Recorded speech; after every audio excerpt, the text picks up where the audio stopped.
Viewers, प्यारे प्यारे नन्हे मुन्ने अच्छे अच्छे बच्चे, आप क्लास 11th की तैयारी बड़े जोर शोर से शुरू कर चुके हो। आप मेरे साथ मेरे चैनल में पैरेलल चलो, बहुत फायदा करेगा, बहुत इंफॉर्मेटिव चीज़ आपको दिया जाएगा। तो बच्चों, आज आपके लिए जो लाया गया है क्लास 11th के लिए बेहतर टॉपिक है, बहुत अच्छा टॉपिक है। यूँ कहा जाए कि जब हम मैकेनिक्स को इंटर करते हैं तो मैकेनिक्स के लिए जो नया चीज़ आपको मिलने वाला यहीं से शुरू होता है। अदरवाइज इससे पहले जितनी सारी चीज़ें, एक्सीलरेशन है, वेलोसिटीज़ है, इक्वेशन ऑफ मोशंस है, ये सारी चीज़ें आपको कहीं ना कहीं अप टू क्लास 10 तक ये कहीं ना कहीं ये कॉन्सेप्ट आपको दिया गया, बताया गया होगा। तो आज आपके लिए बेहतर सा टॉपिक, नया सा टॉपिक लगेगा आपको कुछ, और इसमें कुछ नए नए कॉन्सेप्ट्स आपको मिलने जा रहा है।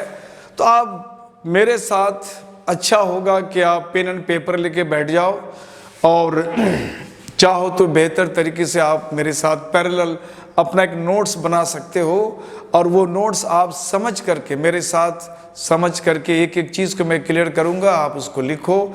बेहतर है अगर मैं उसको डिलीट कर दूं तो आप उसको पॉज करके आराम से उसको लिख सकते हो। तो लेट्स स्टार्ट द टॉपिक। प्यारा सा टॉपिक आपके प्यारा सा चैनल उस्मानी सर में है, प्रोजेक्टाइल। बच्चों, प्रोजेक्टाइल जब बोलते हैं, जब प्रोजेक्टाइल बोलते हैं तो इसमें बहुत सारी चीज़ें हमारे दिमाग में आ जाता है। बच्चों, आपने कभी ढेला फेंका होगा, ढेला आम तोड़ने के लिए, छोटे में बच्चे में छोटा छोटा प्लम बैर्स को तोड़ने में, आम तोड़ने में, या किसी के घर की तरफ ढेला फेंका होगा खिड़की में।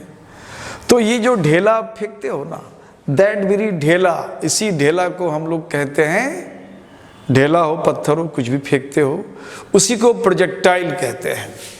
तो अब फेंकने वाला जितना चीज़ है, जिसको भी फेंकते हो, वो सारे के सारे प्रोजेक्टाइल कहलाता है। बस शॉर्ट में ये समझ लो। प्रोजेक्टाइल के बारे में कह रहा है, a body throne into space moves under gravity is called projectile. यानी स्पेस में, एयर में, हवा में किसी भी बॉडी को फेंक दो, किसी भी बॉडी को थ्रो कर दो, वो प्रोजेक्टाइल कहलाएगा। वंस, एक बार जब आप उसको थ्रो कर देते हो और वो जब चलने लगता है तो वो मोशन अंडर ग्रेविटी, यानी उसका जो मोशन है, ग्रेविटी उसको गाइड करता है। यानी हमारा जो अर्थ है, अर्थ का जो फोर्स ऑफ अट्रैक्शन है, वो उसके मोशन को गाइड करता है। इसलिए कहा जाता है कि जब हम उसको स्पेस में थ्रो कर देते हैं तो उसकी जो मोशन है वो गाइडेड होता है ग्रेविटी से, यानी फोर्स ऑफ अट्रैक्शन, अर्थ के आकर्षण बल से वो गाइड होता है। तो ऐसे चीज़ को हम लोग प्रोजेक्टाइल कहते हैं। तो जैसे एग्जाम्पल में दिया जैवलिन थ्रो, बचपन इसमें स्कूल्स वगैरह में आपने एथलेट्स में अगर पार्टिसिपेट करा होगा तो वहाँ पे ये जैवलिन थ्रो रहा होगा, उसके बाद शॉट पुट रहा होगा, इस तरह से चीज़ को फेंकना पड़ता है। तो ये जिसको भाला फेंक कहते हैं बच्चों, javelin throw by an athlete. कोई एथलीट जब वो जैवलिन भाला को फेंकता है तो भाला को हम लोग क्या कहेंगे, प्रोजेक्टाइल कहेंगे। एक बार वो फेंक के छोड़ दिया, अब जब वो भाला चलने लगता है, अपने मोशन में रहता है, तो उस मोशन में फेंकने वाले का और कोई पार्टिसिपेशन नहीं रहता, कोई इसकी हिस्सेदारी नहीं रहता है। अब वो भाला अपने मोशन में चलता है तो वो जो उसका मोशन है वो अर्थ का फोर्स ऑफ ग्रेविटी उसको गाइड करता है। An object drop from moving vehicle और एरोप्लेन, किसी मूविंग व्हीकल से, ट्रेन से, बस से, कार से चलते हुए में किसी चीज़ को ड्रॉप कर देना, या प्लेन से चल रहे हो और प्लेन से, खिड़की से किसी चीज़ को नीचे ड्रॉप कर देना। ऐसा तो नहीं कि आप प्लेन में आप खिड़की खोल सकते हो, मान लिया ऐसा, कहा कि प्लेन में अगर आप जहाँ बैठे हो इसको खिड़की खोलोगे तो बहुत हादसा भी हो सकता है। तो मान लो अगर हम प्लेन से किसी चीज़ को ड्रॉप कर दिया तो जो ड्रॉप किया हुआ चीज़ है उसको भी हम प्रोजेक्टाइल कहते हैं। A bullet fired from a rifle, rifle से जब किसी बुलेट को फायर करते हो वो भी एयर में ही करते हो, तो जो भी स्पेस में एयर में आप थ्रो करोगे वो सब प्रोजेक्टाइल कहलाएगा। ये एग्जाम्पल दिया गया। तो इसके लिए कुछ फिगर्स मैं आपको दिखा रहा हूँ। ये आप देख रहे हो, ये जो है, ये तीर को किसी अपने लक्ष्य यानी टारगेट को निशाना बना करके यहाँ से थ्रो कर रहा है। तो ये जो तीर है, एरो है, वो बिल्कुल स्ट्रेट नहीं जाता बच्चों। ये बिल्कुल ऐसा नहीं है कि वो बस चला और यहाँ से वो बिल्कुल निकला और यहाँ पहुँच गया, ऐसा नहीं होता है। वो स्ट्रेट नहीं जाता है, उसको थोड़ा सा कर्व में, थोड़ा सा एंगल में उसको फेंकना पड़ता है, सो दैट कि उनका जो पाथ होता है वो कर्व होता है, यानी स्ट्रेट नहीं होता है, थोड़ा सा वक्र होता है, जिसको हम लोग आगे देखेंगे, उसको पैराबोलिक पाथ कहते हैं। तो उसी हिसाब से, उसी अंदाज से जो यहाँ पे टारगेट करने वाले जो भी है, तीरंदाज जो भी है, वो उसी एंगल से उसको फेंकता है, सो दैट कि उतनी दूरी के हिसाब से और जितने स्पीड से फेंकता है कि उस हिसाब से वो टारगेट को, लक्ष्य को भेज सके। इसी तरह से अगला है हमारा, जैसे ये एरोप्लेन है और एरोप्लेन से किसी चीज़ को आपने गिरा दिया, तो होता क्या है कि जब आप एरोप्लेन से किसी चीज़ को गिराओगे तो ऐसा नहीं कि वो सीधे गिर जाता है, ऐसा नहीं कि आपने ड्रॉप किया और यहीं पे गिर गया, ऐसा नहीं होता है। क्योंकि गिराने के बाद जब आप एरोप्लेन में बैठे रहोगे और देखोगे तो लगेगा ऐसा कि वो नीचे की तरफ जा रहा है, यानी तुम उसको देख पा रहे हो। इसका मतलब है कि ड्रॉप करने के बाद तुम आगे की तरफ बढ़ा, प्लेन आगे बढ़ गया, तुम यहाँ आ गया। तो अगर वो सीधे यहाँ गिर जाता तो यहाँ जब हमने पहुँचा, अगर देखते तो ये ऑब्जेक्ट हमें दिखाई नहीं पड़ता, लेकिन वो दिखाई पड़ता, लगता है कि नीचे की तरफ जा रहा है। जैसे जैसे तुम आगे बढ़ोगे, यहाँ से यहाँ आ गया, तो ऑब्जेक्ट तुम्हारा यहाँ पे आ जाएगा। इसका मतलब है ऑब्जेक्ट जो गिर रहा है वो बिल्कुल स्ट्रेट नहीं गिर रहा है, एक कर्व पाथ से होकर के जा रहा है, जिसको हम लोग पैराबोलिक पाथ कहेंगे। तो ये पैराबोलिक पाथ से होकर के जाता है, तो इसको भी हम लोग प्रोजेक्टाइल कहेंगे। अब ऐसा होता है कि ऐसा होता क्यों है इस तरह का, थोड़ा सा यहाँ पे वेक्टर्स का है, वेक्टर्स का कुछ कॉन्सेप्ट मैं क्लियर कर दूं, ज़्यादा बेहतर होगा। देखो बच्चों, जब वो प्लेन इधर की तरफ जा रहा होता है, इसका कुछ वेलोसिटी होता है इधर की तरफ, और इस प्लेन के अंदर जितनी भी सारी चीज़ें हैं, उन सारी चीज़ों के, इवन के पायलट से लेकर के पैसेंजर से लेकर एवरी ऑब्जेक्ट, जो भी चीज़ है, हर एक का वही वेलोसिटी होगा जो प्लेन का वेलोसिटी होता है। तो जो ही आप किसी चीज़ को ड्रॉप करते हो, किसी भी चीज़ को जो ही आप ड्रॉप करते हो, तो इसका इधर का जो वेलोसिटी है, इस ऑब्जेक्ट के अंदर वो वेलोसिटी भी रहता है, यानी ये ऑब्जेक्ट प्लेन के साथ साथ इधर जाएगा। दूसरा है फोर्स ऑफ ग्रेविटी, लगातार उसको नीचे की तरफ खींच रहा है, फोर्स ऑफ ग्रेविटी उसको नीचे की तरफ आकर्षित कर रहा है, तो वो बॉडी नीचे भी आएगा। बट ये जो हमारा वेलोसिटी है इस ऑब्जेक्ट का, ये वेलोसिटी हमारा रिड्यूस नहीं होगा, कम नहीं होगा, ना इस वेलोसिटी में कोई चेंज होगा, क्योंकि ये वेलोसिटी हॉरिजॉन्टल डायरेक्शन में है और इस डायरेक्शन में इसके अगेंस्ट में कोई फोर्स काम नहीं कर रहा। एयर रेजिस्टेंस को अगर हम नेग्लिजिबल मान ले तो ऐसा कोई फोर्स काम नहीं कर रहा है, तो इस ऑब्जेक्ट्स का वेलोसिटी वही रहेगा। तो अब ये प्लेन जहाँ भी जाएगा, यहाँ आ गया तो मे बी अब यहाँ से मैं ड्रॉप करा था तो ये हमको यहाँ दिखाई पड़ेगा, अब वो बॉडी यहाँ आ गया। इसी तरह से अब यहाँ आ गया, मान लो प्लेन अब यहाँ आ गया और हमने जहाँ से ड्रॉप करा वहाँ से और चीज़ यहाँ पहुँच गया, इसका मतलब ऑब्जेक्ट, तो ऑब्जेक्ट जिस पाथ से होकर के जाता है वो पैराबोलिक पाथ होता है। अब सवाल है कि जब वो हमने इसको ड्रॉप कर दिया, वो ये जो वेलोसिटी है हॉरिजॉन्टल की तरफ, ये वेलोसिटी अर्थ के फोर्स ऑफ ग्रेविटी से अफेक्टेड क्यों नहीं होता है, इससे उसका फर्क क्यों नहीं पड़ता है।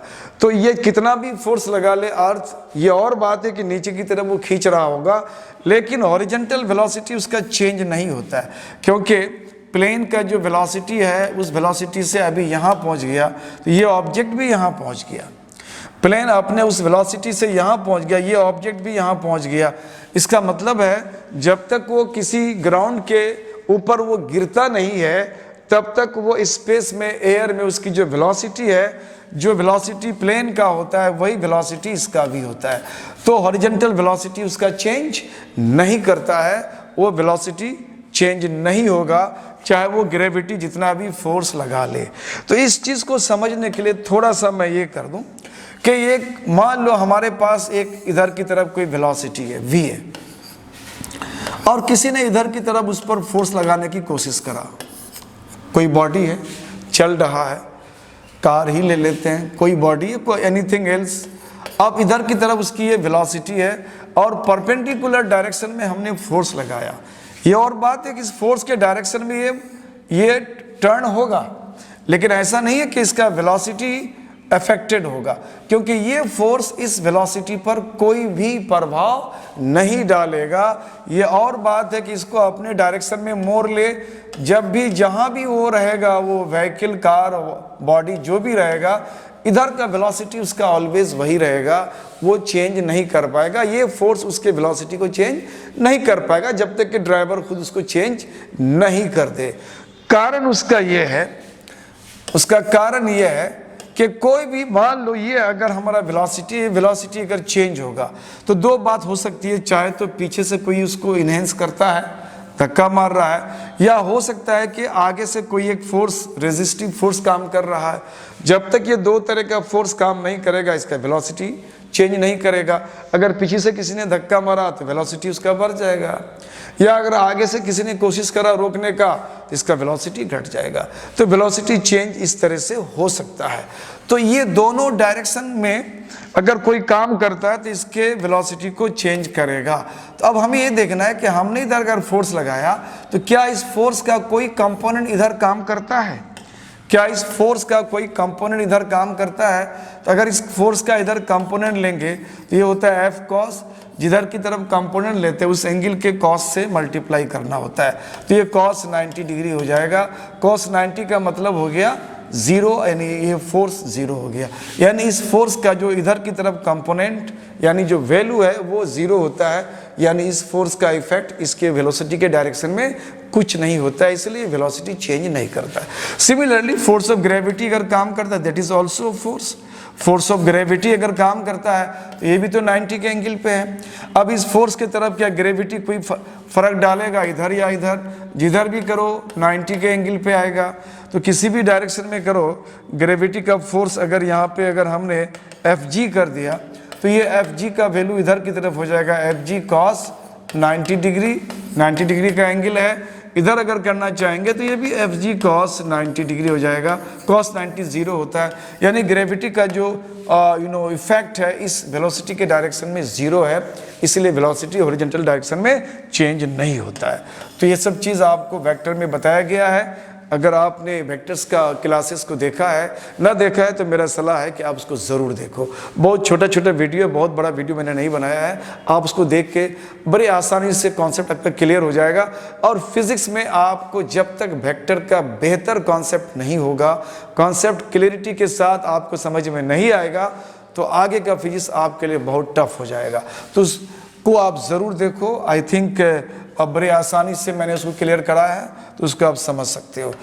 नेक्स्ट हमने कहा जैसे फुटबॉल को हमने किक करा, तो फुटबॉल को एक पर्टिकुलर डायरेक्शन में हमें किक करा तो होता है क्या, उस डायरेक्शन में वो तो जाता नहीं है, लेकिन कुछ दूर जा कर के यहाँ पे गिर जाता है। तो ये जो फुटबॉल को किक करा, तो football is also a projectile, इसको भी हम प्रोजेक्टाइल कहते हैं। नेक्स्ट, अब इसमें जो बात करते हैं प्रोजेक्टाइल का, यहाँ हमारे पास दो तरह का वेलोसिटी होता है। जैसे मान लिया अगर हमने किसी प्रोजेक्टाइल को थ्रो करा, इधर की तरफ हॉरिजॉन्टल लाइन है और हमने इसको इधर की तरफ थ्रो कर दिया और इसको u वेलोसिटी से और होराइजन के साथ थीटा एंगल पर थ्रो करा, तो वो चीज़ ऐसा नहीं है कि आपने थ्रो किया तो उधर ही जाएगा। वो करेगा क्या, वो कुछ दूर तक जाकर के ऐसे कुछ दूर में जाकर के वो हॉरिजॉन्टल लाइन के ऊपर, ग्राउंड के ऊपर वहाँ गिर जाएगा।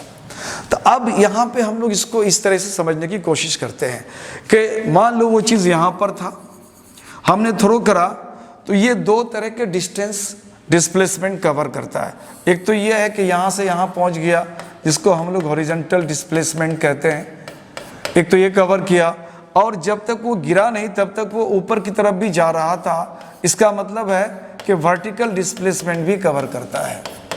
इसका मतलब है कि प्रोजेक्टाइल के अंदर दो तरह का वेलोसिटी होता है, एक होता है हॉरिजॉन्टल डायरेक्शन में और एक होता है वर्टिकल डायरेक्शन में।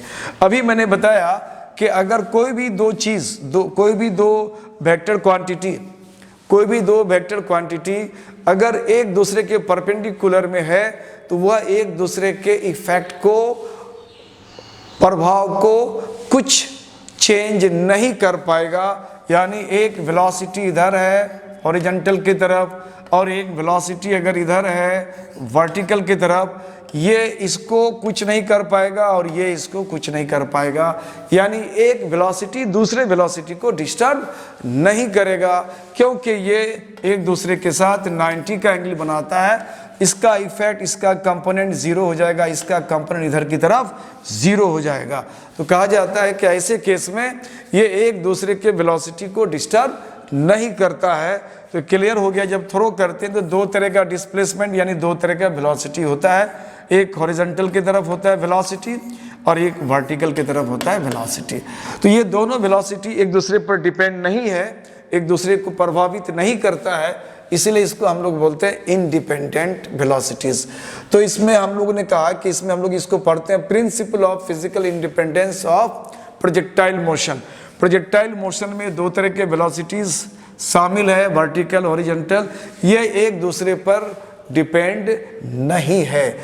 इन यहाँ पे लिख दिया गया प्रिंसिपल को, इन द अब्सेंस ऑफ या in absence of air a body projected into space of some angle with the horizon और वर्टिकल। कोई जरूरी नहीं है कि होराइजन के साथ ही अब थीटा एंगल पे उसको थ्रो करो, आप वर्टिकल के साथ भी किसी एंगल पे थ्रो कर सकते हो। तो चाहे वो एंगल आपको होराइजन के साथ हो या वर्टिकल के साथ हो, continues in motion as combination of horizontal constant velocity and vertical accelerated velocity. Both the velocities are independent to each other. This is called principle of physical independence. तो मैंने ये बता दिया पहले ही कि हॉरिजॉन्टल की तरफ जो हमारा वेलोसिटी होता है बच्चों, ये वेलोसिटी कांस्टेंट होता है, ये कांस्टेंट होता है। कांस्टेंट, कोई भी वेलोसिटी कांस्टेंट तब माना जाएगा जब उस पर एक्सटर्नल फोर्स काम नहीं करेगा। अगर एक्सटर्नल फोर्स काम करेगा तो वेलोसिटी कांस्टेंट नहीं होगा। अब अगर इधर की तरफ उसका वेलोसिटी है, इस वेलोसिटी को डिस्टर्ब करने के लिए कोई फोर्स काम नहीं कर रहा है। हाँ, जब वो चल रहा है, जब वो बॉडी स्पेस में अपना रास्ते से होकर गुजर रहा है, पाथ से होकर के चल रहा है, तो उसके पाथ में सिर्फ एक ही फोर्स रेगुलेट करता है, उसको कंट्रोल करता है, वो फोर्स ऑफ ग्रेविटी यानी अर्थ का आकर्षण बल, यानी पृथ्वी का आकर्षण बल ही काम करता है। तो ऑब्वियसली वो किधर की तरफ काम करता है, नीचे की तरफ काम करता है, जो इसके डायरेक्शन का परपेंडिकुलर है। यानी ग्रेविटेशनल फोर्स, अर्थ का जो ग्रेविटेशनल फोर्स है, इसके वेलोसिटी को कुछ नहीं कर पाएगा, इस पर कोई असर नहीं डालेगा, इसलिए ये कांस्टेंट रहता है। लेकिन वर्टिकल वेलोसिटी जो होता है, जब वो ऊपर की तरफ जा रहा होता है तो कॉन्स्टेंटली हमारा अर्थ उस पर नीचे की तरफ फोर्स लगा रहा है। इसका मतलब है कि इस बॉडी पर वो एक फोर्स लगा रहा है। इसका मतलब जब किसी बॉडी पे फोर्स लगता है, न्यूटन साहब कहते हैं कि जब किसी बॉडी पे फोर्स लगता है तो उसमें एक एक्सीलरेशन जनरेट होगा। यानी फोर्स ऑफ ग्रेविटी अगर काम कर रहा है अर्थ का और तुमने उसको थ्रो ऊपर करा, तो इसका मतलब इस बॉडी पे जो ये फोर्स ऑफ ग्रेविटी काम करता है, फोर्स लगने का मतलब ही होता है कि इस पे एक्सीलरेशन होगा। अब चूंकि ये इनकी वेलोसिटी का डायरेक्शन ऊपर की तरफ है, ऊपर जा रहा है, लेकिन इस पर जो फोर्स लग रहा है नीचे लग रहा है, यानी उसका एक्सीलरेशन का डायरेक्शन नीचे की तरफ होगा। यानी एक्सीलरेशन जो इस बॉडी पर लगा रहा है, ये फोर्स ऑफ ग्रेविटी, वो एक्सीलरेशन जी लगा रहा है और ये वेलोसिटी के अपोजिट डायरेक्शन है, इसलिए इस जी को हम लोग ऊपर जाते हुए बॉडी के लिए हम लोग माइनस लेते हैं। तो ये सारी बातें हैं, यानी हॉरिजॉन्टल की तरफ कांस्टेंट वेलोसिटी और वर्टिकल की तरफ चूंकि एक्सीलरेशन अब काम कर रहा है, इसलिए इसका नाम है एक्सीलरेटेड वेलोसिटी। तो ये हो गया हमारा principle of physical independence of projectile motion. अब आता है एजम्पशंस। जब प्रोजेक्टाइल का इक्वेशन डिराइव करते हैं हम लोग, यानी वो जिस पाथ से होकर के जा रहा है उसका रास्ते को ट्रेजेक्टरी कहते हैं, उस ट्रेजेक्टरी का इक्वेशन निकालना है और कितनी दूर पे जाके गिरता है हॉरिजॉन्टल रेंज, कितना समय लगता है, टाइम ऑफ फ्लाइट, कितने मैक्सिमम हाइट तक वो राइज करेगा, यानी मैक्सिमम हाइट। ये सारी बातों को हम लोग, और रास्ते में चल रहा है, उसके रास्ते में उसकी वेलोसिटी कब कहाँ किस तरह से चेंज करता है, तो ये सारे वैल्यूज को हम डिराइव करते हैं एज ए फार्मूला और इसको डिराइव करने के लिए कुछ बातों को हम लोग पहले से एज्यूम कर लेते हैं, मान लेते हैं। अगर वो फैक्चुअली सही ना भी हो तब भी हम लोग for the sake of derivation हम लोग मान लेते हैं। क्या क्या मान लेते हैं? तो कह रहा है कि हम पहले ये मान के चलते हैं कि नो एयर रेजिस्टेंस, यानी जिस चीज को आप थ्रो करते हो उसको रास्ते में जाते हुए एयर का कोई रेजिस्टेंस काम नहीं करता। ऐसी बात नहीं है, करता है, लेकिन हम लोग क्या करते हैं, उसको एज्यूम कर लेते हैं, हम लोग मान लेते हैं कि वो एयर रेजिस्टेंस इतना कम है, इतना कम है, इसको नेग्लिजिबल कहते हैं। तो इसीलिए एयर रेजिस्टेंस को हम लोग अंडर कंसीडर में नहीं रखते हैं। दूसरी बात, अब जिस चीज को थ्रो करते हो उसका जो साइज होता है बहुत ज्यादा बल्कि नहीं होना चाहिए, साइज बहुत छोटा होता है। जिस चीज को भी थ्रो करते हैं वो बहुत छोटा साइज का होता है। बहुत बड़ा भारी भरकम चीज अगर आप थ्रो करते हो तो ऑब्वियसली एयर रेजिस्टेंस उसको काम करेगा, उसको रोकने का काम करेगा, यानी उसके वेलोसिटी को ऑब्स्ट्रक्ट करेगा, बाधा डालेगा। तो पहला हमारा एजम्पशन है कि एयर रेजिस्टेंस नहीं होता है। दूसरा जो एजम्पशन है, no effect of curvature of earth, यानी अर्थ हमारा बिल्कुल फ्लैट नहीं होता है, वो बिल्कुल फ्लैट नहीं, चिपटा नहीं होता है, वो बिल्कुल स्फेरिकल भी नहीं होता है। इसको ओवल शेप भी कहते हैं हम लोग, बिल्कुल स्फेरिकल भी नहीं होता है। ये अगर हमारा अर्थ का शेप है, ऑब्वियसली अर्थ का जो सरफेस है वो कर्व होगा, बिल्कुल स्ट्रेट नहीं होगा, कर्व होगा। अब अगर कर्व होगा, अब किसी चीज को अगर आप थ्रो कर रहे हो, कहीं से भी किसी चीज को थ्रो कर रहे हो अर्थ के सरफेस में, कहीं भी जाके गिर रहा है, इस चीज को हम हॉरिजॉन्टल मान लेते जहां से चला हॉरिजॉन्टल। तो अब ये हॉरिजॉन्टल तो है नहीं, ये जो हमारा उसका सरफेस ऑफ अर्थ मान लेते हैं हॉरिजॉन्टल, बट तो वो कर्व होता है, एक्चुअली तो होता नहीं स्ट्रेट। तो कह रहा है कि इफेक्ट ऑफ कर्वेचर, यानी कर्वेचर का इफेक्ट भी इसमें हम लोग इग्नोर करते हैं, उसको नहीं मानते हैं। No effect of rotation of earth, कहा जाता है कि अर्थ लगातार रोटेट करता है, घूमता है। मान लो हमने थ्रो किया यहां से और ये अर्थ इधर की तरफ घूम रहा है। अब अगर ये थ्रो किया और नहीं घूमता तो मान लो ऑब्जेक्ट यहां आके गिर जाता, लेकिन चूंकि अर्थ रोटेट कर रहा है, जब तक वो थ्रो किया वो यहां पहुंचता, ये वाला पॉइंट मान लो यहां खिसक गया होगा। लेकिन इस चीज को भी हम लोग नहीं मानते हैं, हम लोग अंडर कंसीडर करते हैं कि हमने थ्रो किया, एक पर्टिकुलर पॉइंट को पॉइंट करते हैं जगह को, और वो जाके वहां पे गिर जाता है, बोलता है वहां जाके गिर गया। तो इसका मतलब है कि हम अर्थ का जो रोटेशन है उस रोटेशन को भी हम लोग इग्नोर करते हैं। उसके बाद रोटेशन में बहुत सारी बातें आ जाएगी। आपने थ्रो किया और आपके जो आपने स्पीड दिया, जो आपने वेलोसिटी दिया, और अर्थ अगर खुद घूम रहा है तो आप भी अर्थ के साथ घूम रहे हो, आप भी अर्थ के साथ घूम रहे हो। अब जब आपने किसी चीज को पकड़ के थ्रो करना चाहा तो जो अर्थ का स्पीड होगा वो तुम्हारा होगा, जो तुम्हारा होगा वो उस ऑब्जेक्ट का होगा। अब उसके बाद अगर तुमने एक थ्रो किया एक स्पीड से, तो अब उस ऑब्जेक्ट में दो तरह का स्पीड शामिल हो जाए। एक तो तुमने उसको थ्रो करा फोर्स लगा करके, एक स्पीड दिया। दूसरा यह है कि जब अर्थ रोटेट कर रहा, तुम भी रोटेट कर रहे थे उसके साथ में सरफेस के ऊपर, तो वो रोटेशनल स्पीड उस बॉडी के अंदर भी था, तो उस बॉडी में दो तरह का स्पीड आ जाएगा। तो हम लोग इसको इग्नोर करते हैं, ये सब चीज नहीं मानते हैं। तो और लास्ट में है no change in the acceleration due to gravity. बड़ा इंपॉर्टेंट बात है बच्चों, ये जो अर्थ है हमारा, ये अर्थ के सरफेस के आजू बाजू बिल्कुल ओवर द सरफेस, बिल्कुल सरफेस के ऊपर इन अर्थ का जो सेंटर जो इसको खींच रहा है और इस पर फोर्स लग रहा है। न्यूटन साहब का सेकंड लॉ कहता है जब किसी पर फोर्स लगाते हो तो उसमें एक्सीलरेशन जनरेट होगा। अर्थ जब फोर्स लगाता है अपने सेंटर की ओर, इस बॉडी के अंदर एक्सीलरेशन जनरेट होगा, और वो वैल्यू हम लोग 9.8 मीटर पर सेकेंड स्क्वायर कहते हैं। और ये value on the surface of अर्थ के लिए वैलिड है, लेकिन सरफेस ऑफ अर्थ से थोड़ा ऊपर की तरफ जाओगे तो जी का वैल्यू आपको डिक्रीज करेगा। सिमिलरली अगर आप इसके सरफेस से नीचे की तरफ जाना चाहोगे तब भी जी का वैल्यू डिक्रीज करेगा। ऊपर जाओ तब भी, नीचे जाओ तब भी, जस्ट ऑन द सरफेस जी का वैल्यू मैक्सिमम होता है 9.8। तो तो कह रहा है कि जी के वैल्यू को हम लोग कांस्टेंट मानते हैं। अगर किसी चीज को आपने थ्रो करा तो जाहिर है वो सरफेस से ऊपर जाएगा, सरफेस से ऊपर, चूंकि स्पेस में एयर में थ्रो करते हैं हम, ऊपर जाएगा। तो कहते हैं ऑन द सरफेस जी का वैल्यू 9.8 है, लेकिन जब वो सरफेस से कुछ ऊंचाई पर है तो जी का वैल्यू तो घट जाएगा। लेकिन इसको हम लोग नहीं मानते हैं, बोलते हैं कि नहीं जी का वैल्यू कांस्टेंट है, जी का वैल्यू चेंज नहीं किया है। नॉर्मली ऐसा भी होता है कि on the surface of earth, near the surface of earth, यानी near the surface of earth का मतलब होता है बहुत ज्यादा ऊंचाई पे नहीं, जहाँ पे जी का वैल्यू बहुत ज़्यादा चेंज कर जाए। मार्जिनली जी का वैल्यू हम लोग 9.8 लेते हैं, 9.8, 9.7 इसी के अराउंड में, बहुत ज़्यादा का वेरिएशन नहीं होता है। तो कुछ हाइट तक जी का वैल्यू बहुत ज़्यादा चेंज नहीं करता है, तो इसलिए उसको हम लोग कंसीडर करते हैं। बहुत ज़्यादा हाइट पे चले जाओ, बहुत ऊंचाई पे जाके अगर थ्रो करने की बात करोगे तो वहाँ पे ये प्रोजेक्टाइल का जितना भी डेरिवेशन करेंगे एक भी चीज़ वहाँ पे एप्लीकेबल नहीं होगा, क्योंकि यहाँ on the surface, near the surface of अर्थ में मान करके हम लोग ये सारा डिराइव करेंगे और ये उसमें हमारा जी का वैल्यू चेंज नहीं करता है।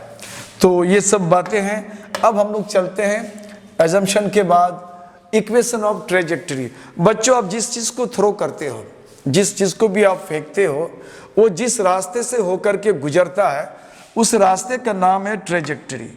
जिस रास्ते से होकर के गुजरता है उस रास्ते का नाम है ट्रेजेक्टरी। तो ये ट्रेजेक्टरी का इक्वेशन क्या है? तो ट्रेजेक्टरी का इक्वेशन हम जब निकाल लेंगे बच्चों, तब जाकर के समझ में आएगा कि जिस रास्ते से होकर के वो जा रहा है, जिस चीज को आपने थ्रो करा, वह रास्ता कैसा होगा। क्या वो सर्कुलर है या एलिप्टिकल है या स्ट्रेट है, पैराबोलिक है, हाइपरबोलिक है, ये सभी ज्योमेट्रिकल फिगर होता है। तो ये सारे ज्योमेट्रिकल फिगर में कौन सा फिगर को फॉलो करता है, तो इसको हम लोग यहाँ पे देखेंगे। तो अब सबसे पहले हम लोग इक्वेशन निकालते हैं ट्रेजेक्टरी का, इनके रास्ते का इक्वेशन निकालते हैं। मान लिया बच्चों, जब हमने इसको थ्रो करा था यहाँ पे, इस जगह में, इस डायरेक्शन में हमारा वेलोसिटी क्या था, यानी जो हमने थ्रो किया उस ऑब्जेक्ट्स को, उसका वेलोसिटी हमने लिया यहाँ पे u, और होराइजन के साथ, क्षैतिज के साथ उसका एंगल है थीटा। तो रिजोल्यूशन ऑफ वेक्टर में हम जानते हैं कि इधर की तरफ कोई वेक्टर क्वांटिटी है, तो इसका इस डायरेक्शन में और इस डायरेक्शन में, इन दोनों डायरेक्शन को बोलते हैं रेक्टेंगुलर कंपोनेंट्स। मतलब ये दोनों आपस में 90 के एंगल पे होता है। तो अगर जिधर एंगल बनाता है हम लोग जानते हैं, उधर हम लोग कॉस अप्लाई कर देते हैं एंगल का, यानी u cos थीटा, इधर की तरफ u sin थीटा। यानी इस पॉइंट पर इस वेलोसिटी का हॉरिजॉन्टल कंपोनेंट ये हो गया और वर्टिकल कंपोनेंट यहाँ हो गया। अब मान लिया कि t समय के बाद, t टाइम के बाद, मान लिया ये प्रोजेक्टाइल यहाँ पहुँच गया, यानी P पॉइंट पहुँच गया, और यहाँ पे हमने कोऑर्डिनेट्स लिया x y। उसके लिए हम लोग बेहतर तरीके से समझने के लिए इस लाइन को हम लोग कंसीडर कर लेते हैं x एक्सिस, और इसको हम लोग ले लेते हैं y एक्सिस, और इसको कंसीडर कर लेते हैं ओरिजिन।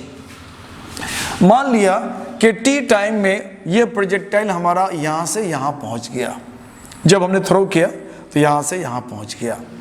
तो अब जब यहाँ से यहाँ पहुँचा, वो दो तरह का डिस्प्लेसमेंट कवर करा। एक डिस्प्लेसमेंट तो हॉरिजॉन्टल डायरेक्शन में इतना दूर, एक डिस्प्लेसमेंट कवर किया वो वर्टिकल में। तो एक हॉरिजॉन्टल है हमारा x और वर्टिकल की तरफ y। अब यहाँ पे आकर के ये इस पॉइंट पे जब आ गया, तो यहाँ पे इस पॉइंट पे इसके रिस्पेक्ट में हम लोग बच्चों क्या करेंगे, इसके रिस्पेक्ट में इसका इक्वेशंस को डिराइव करेंगे।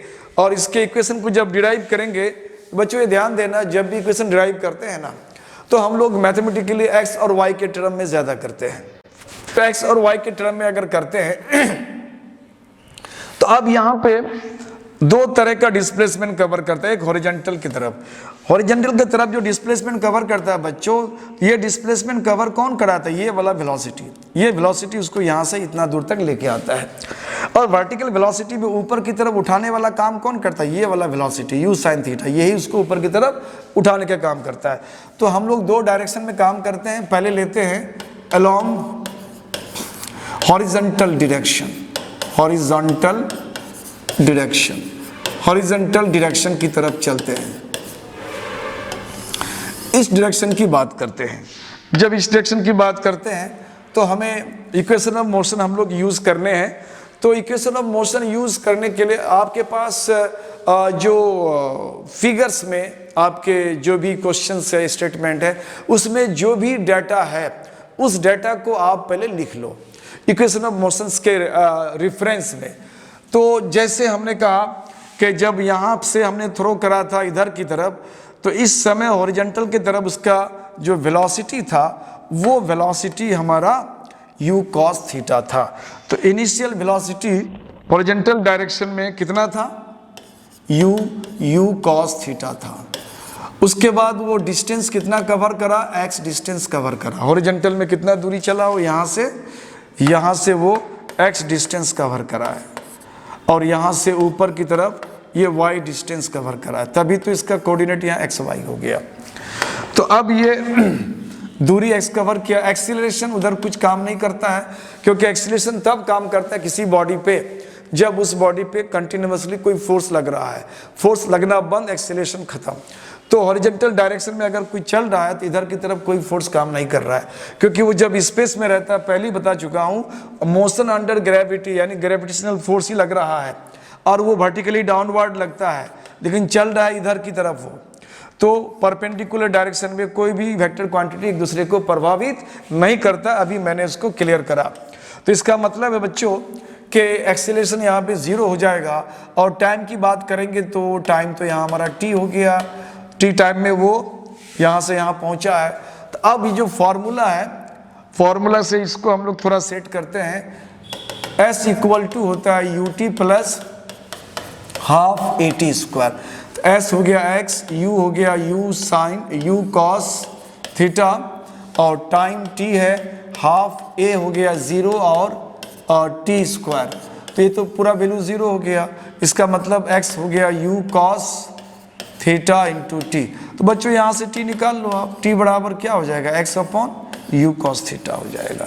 तो t हमको मिल गया यहाँ से। अब सेम चीज हम लोग वर्टिकल डायरेक्शन में भी देखना चाहते हैं, तो बोलेंगे अलोंग वर्टिकल, अलोंग वर्टिकल। तो वर्टिकल के अलोंग में चलते हैं, वर्टिकल के अलोंग में चलते हैं, लिखते हैं along vertical direction. Pen paper लेके बैठे हो बच्चों तो बहुत मस्त आपको नोट मिल रहा है, आप इसको साथ साथ आपको इसको आप लिख सकते हो, आप नोट्स तैयार कर सकते हो, बहुत मजा आएगा। तो बहुत कॉम्प्लिकेट नोट्स नहीं है, बहुत सरल में और बहुत सरल भाषा में समझा रहा हूँ आपको, तो आप साथ साथ चलो बेहतर होगा। अब यहाँ भी हम क्या करेंगे, इक्वेशन ऑफ मोशन यूज करेंगे। तो हमारे पास अवेलेबल डाटा यहाँ क्या है, जब हमने थ्रो करा था इस डायरेक्शन में, लेकिन इसका कंपोनेंट इसके तरफ हो गया था u साइन थीटा, तो ये तो हो गया initial velocity u sine theta.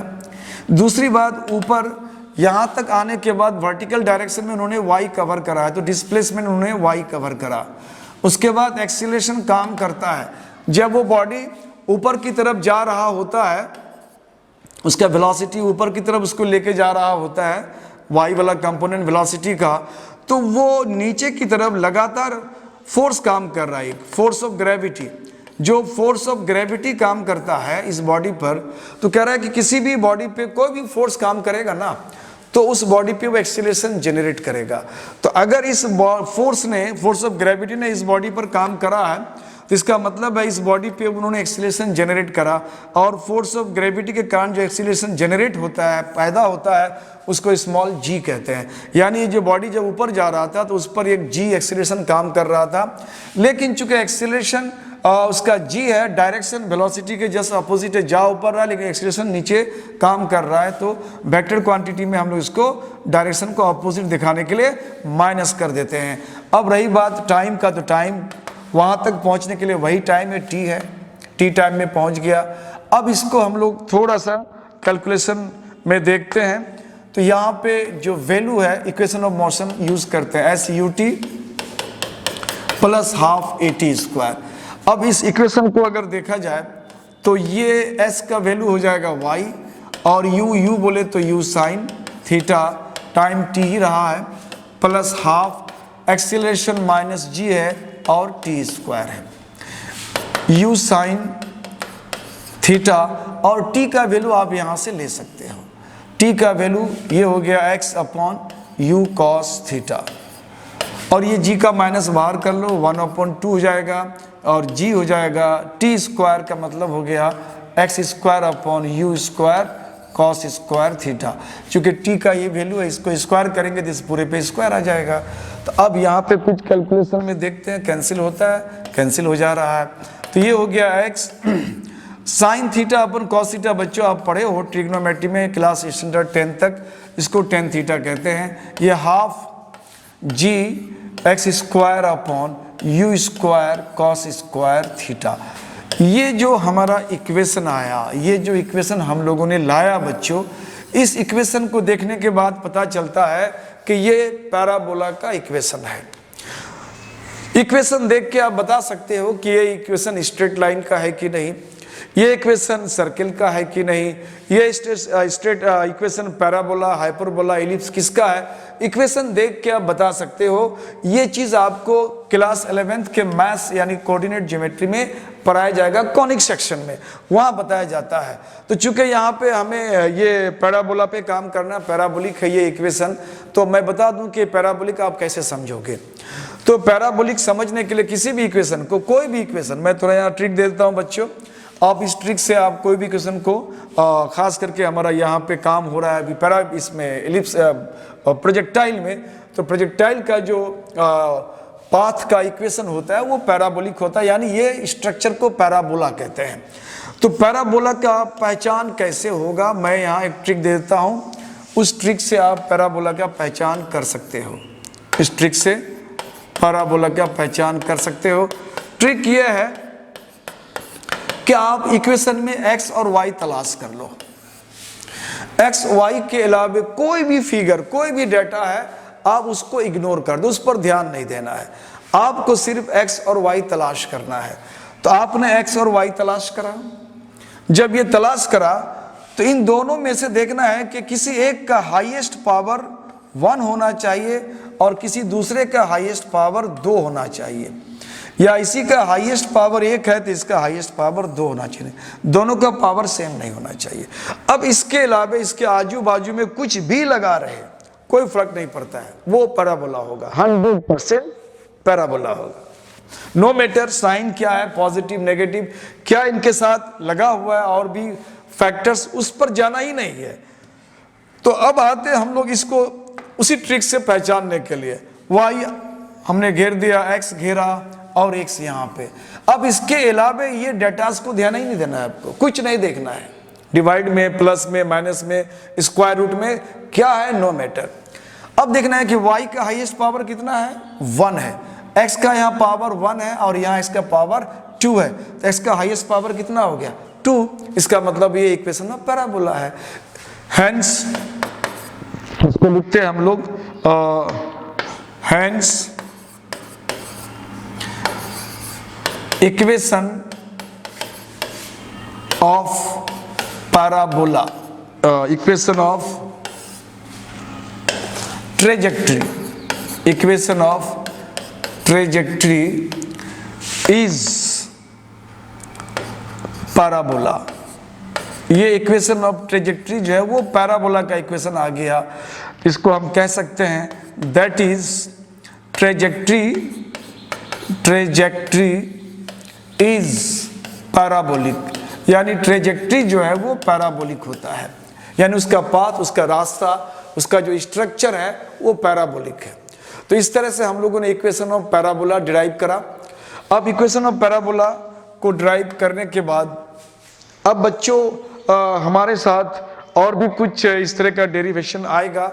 आप इस तरह से जितने भी उसका डेरिवेशंस है, मैं तो यही कहूँगा कि अगर आप इसको आप व्यू कर रहे हो, देख रहे हो, तो आप बिल्कुल जस्ट स्टार्ट, मैंने इसको स्टार्ट करा दिया है। अब जब तक मेरा इनका क्लास ख़त्म नहीं होता है प्रोजेक्टाइल का, ये सारे वीडियोस को आप ज़रूर देखो, तो आपको प्रोजेक्टाइल का कॉन्सेप्ट कंप्लीटली 100% दावे के साथ क्लियर कर दूंगा मैं।